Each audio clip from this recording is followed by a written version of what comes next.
Hi guys, it's Nicole Danell, your sexy stage 4 colon cancer with messed up area patient.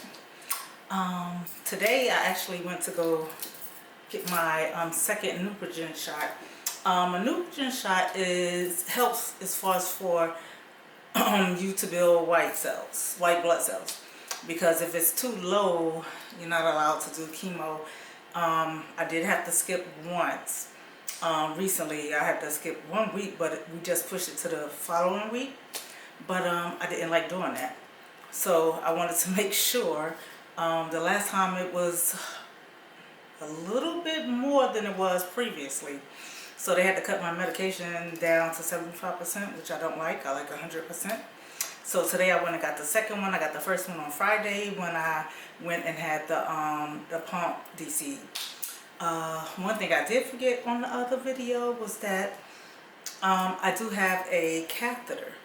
The cancer and some of the procedures I've been having actually was fluid was building up in my stomach. So the first time I went, it was like almost 6 1,000 liter bottles of fluid that came out of me, and when it started coming out, you could feel it. And then the second time it was almost 5. So what they did was put a catheter in, inside me, so I would actually be able to do it at home.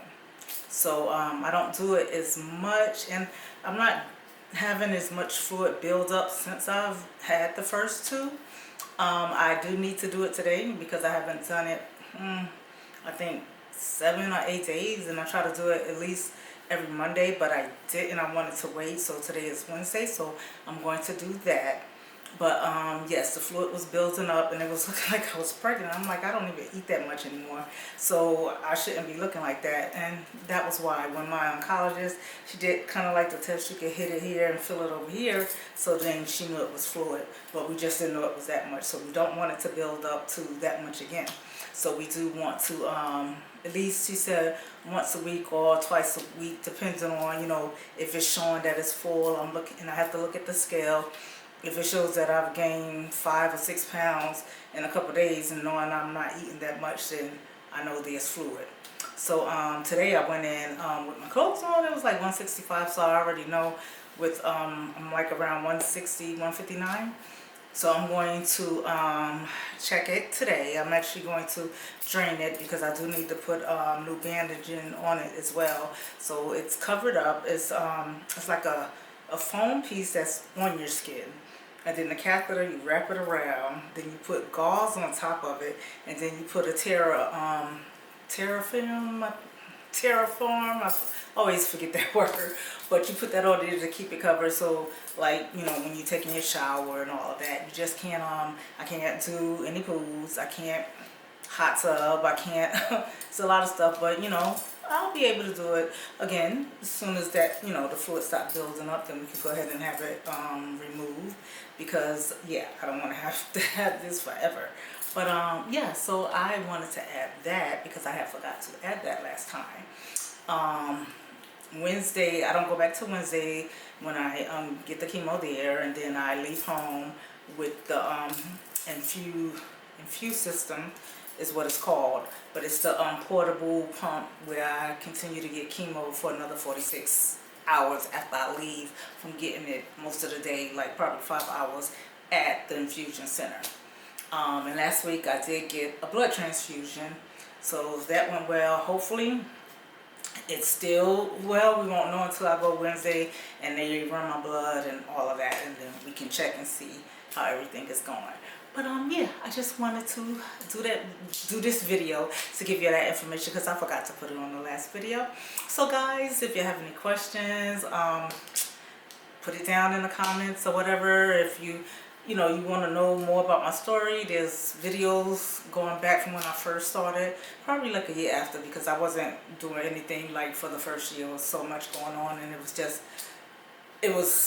if you look at the pictures, you'll see I was going through a lot. So but I am glad of the weight loss, but I know my oncologist doesn't want me to lose too much because the chemotherapy goes by your weight. and we want to make sure that I can tolerate it and that, you know, I don't go down too low like I was when I first started. So yes, so I'll keep you guys updated. Like I said, I'm going to try to do a video or two each week to let y'all know what's going on with me. But now I'm going to take a nap because last night I was restless all night. I didn't get to sleep till probably like 5 this morning. So I was restless. I didn't take a nap yesterday, so I should have been sleepy. But then sometimes my brain just keeps on going. That's the artist and the graphic designer in me. I just be thinking of stuff like, oh, I could do this. Oh, I could work on this, you know? So, and I am working on something. So yeah, so I was trying to do that, trying to study some stuff as far as with AI. And so I didn't go to sleep, but I was like, is something else wrong? I said, you know what, let me check my blood pressure. Because I need to check it every day, but I didn't the last 2 days. So when I checked it, it was high. So I was like, okay, let me take my medication. It was like 101 at the bottom. I think it was 133 or something at the top. And I'm like, okay, the bottom number is too high. So I took my medicine, but it didn't start working until like 4:30 when I checked it again. So I checked it, you know, in between the time. But then when it actually was normalized, was about 4:15, 4:30ish, and I ended up falling asleep at 5. I woke up around like 7, fell back asleep, woke up at 8. So I'm exhausted, I'm tired. So I'm about to try to take me a nap, and then I can work on whatever I need to work on later. But I love you guys, and like I said, if you have any questions, just put them in the comments. Mwah.